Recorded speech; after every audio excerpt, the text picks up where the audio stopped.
मैं कुछ लोगों के लिए कुछ बोलना नहीं चाहती हूँ, बट कुछ लोग हैं ना, वो होता है लातों के भूत बातों से नहीं मांगते, वही चीज़। तो ऐसे ही आर आर से नाम है, मुझे नहीं पता ये आर जी कौन है, रोशन कुमार, बट इनकी बातों से लगता है ना मेरे पति की रखेलों में से कोई एक होगा, पक्का। क्योंकि मैंने इनसे कई बार बोला कि अपना थोबड़ा दिखा दो, वो इनकी हिम्मत नहीं पड़ती दिखाने की। दिन भर यूट्यूब पे बैठ के सर्च करेंगे वसीकरण की,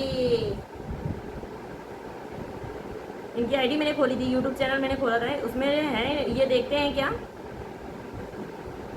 जिसको चाहोगे वो आपके वश में हो, वश में करने के उपाय। झाड़ फूक वाला बनना है क्या, काला जादू करना है क्या?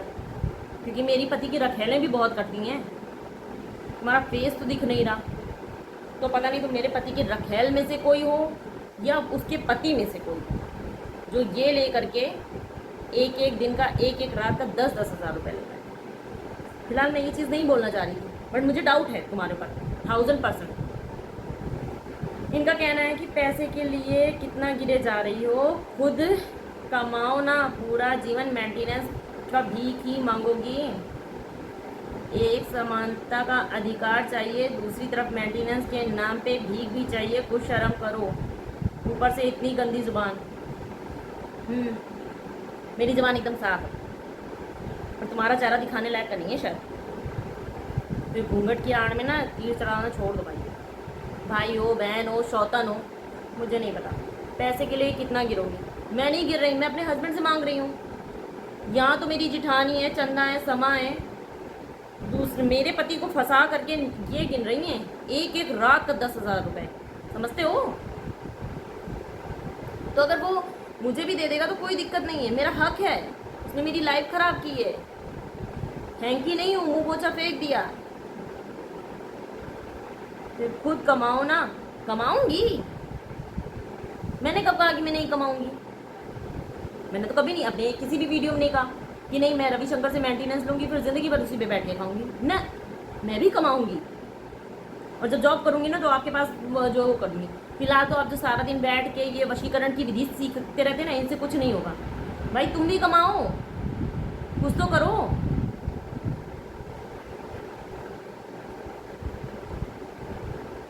मेंटेनेंस मेरा भीख नहीं है, मेरा अधिकार है।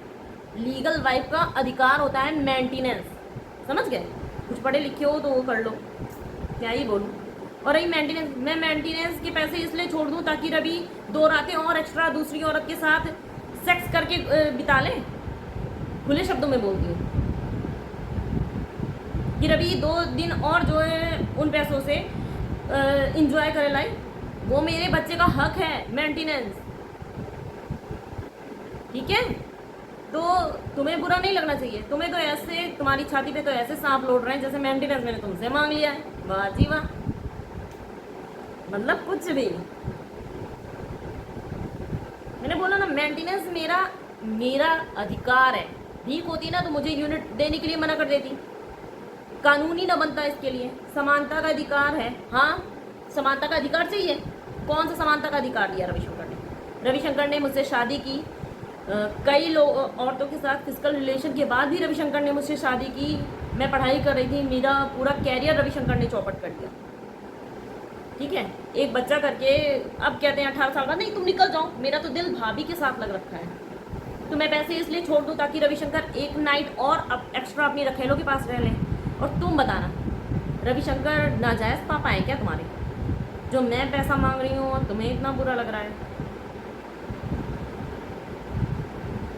या फिर चंदा, सुनीता, समा, या फिर प्रतापगढ़ की गोम जो है सरस्वती, या फिर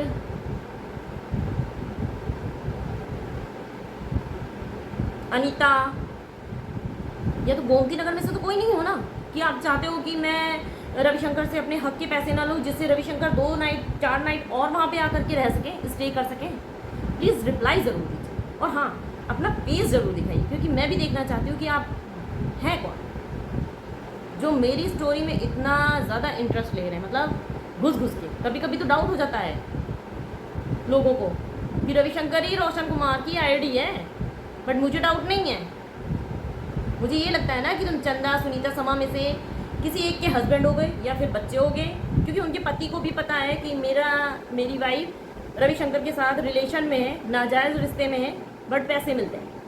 मेरे जेठ को भी पता है और चंदा के बच्चे को भी पता है, चंदा के पति को भी पता है।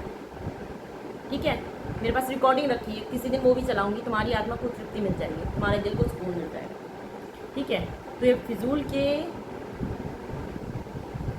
शर्म करो, मुझे बहुत शर्म आती है। तुमको आती है? इतनी गंदी जुबान। मतलब मैं वो चीज़ बोल रही हूँ कि रविशंकर ने ऐसा किया तो मेरी जुबान गंदी हो गई, तो रविशंकर कितने गंदे होंगे, क्या ही बोल। पर तुम्हारी जुबान साफ है कि नहीं ये भी दिखा देना जरा सा। ठीक है, क्योंकि मेरी शक्ल और जुबान दोनों बहुत साफ है। मुझे तुम्हारी शक्ल, जुबान, नीयत सब पे शक है। और मेरे को ये भी लगता है कि तुम मेरे पति में से इतनी रखेल है ना, उनमें से कोई एक हो। तुम ये चाहते हो कि मैं अपना हक छोड़ दूं ताकि वो हक तुमको मिल जाए। लीगल वाइफ का हक नहीं होता तो रखेलों को क्या हक होता है जी, जो दिसंबर से हर महीने 70,000, 80,000, 2 लाख, 2.5 लाख रुपए खा रही हैं। बताइएगा ज़रूर।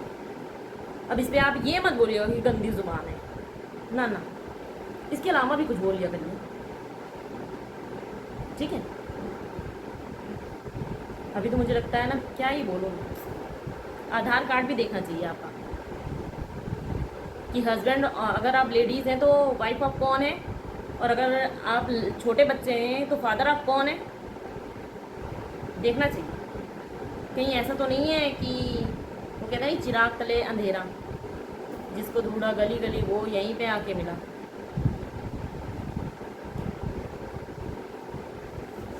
तो मुझे नहीं बताओ कि मुझे क्या करना है क्या नहीं करना है। मेरी ज़ुबान गंदी है चाहे जो है, इससे तुम्हें मतलब नहीं होना चाहिए, तुम्हारे पेट में दर्द नहीं होना चाहिए। गर्मी बहुत ज़्यादा है, अपना ख्याल रखो। इतना जो है मेरे बारे में सोचोगे ना, डिप्रेशन में चले जाओ।